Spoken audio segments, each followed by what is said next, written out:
చేపల వేపుడు కరకరలాడుతూ ఇలా చేస్తే చాలా టేస్టీగా ఉంటుంది. మా చిన్న బాబు, మా ఫ్రెండ్ వాళ్ళ బాబు, మా అక్క పిల్లలు అది వరకు అస్సలు తినేవాళ్ళు కాదు. ఇలా చేయడం వల్ల వాళ్ళు చాలా బాగా తింటున్నారు.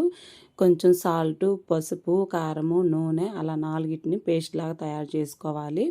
అలా చేప ముక్కలన్నిటినీ ఒక్కొక్కటిగా మొత్తానికి అలా చేపలన్నిటినీ పట్టించాలన్నమాట.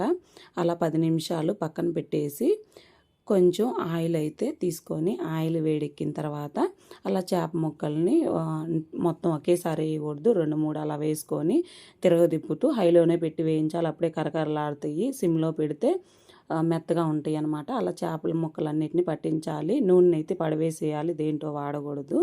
అలా మొత్తానికి అలా వేయించి పెట్టేసుకోవాలి. చిన్నులపాయ కారం వేస్తున్నాను. చిన్నులపాయ కారము సాల్ట్ వేసి కొంచెం మిక్సీ పట్టాలి. కొబ్బరి వేయకూడదు. ఆయిల్ వేడెక్కిన తర్వాత అల్లం వెల్లుల్లి పేస్ట్, గరం మసాలా, చిన్నులపాయ కారం వేసి చేప ముక్కలన్నిటిని పట్టేసి అలా మొత్తాన్ని కారం పట్టేటట్టు కలపాలి. కొత్తిమీర వేస్తున్నాను. అంతేనండి, ఎమ్మిగా చేపల ఫ్రై రెడీ అయిపోయింది.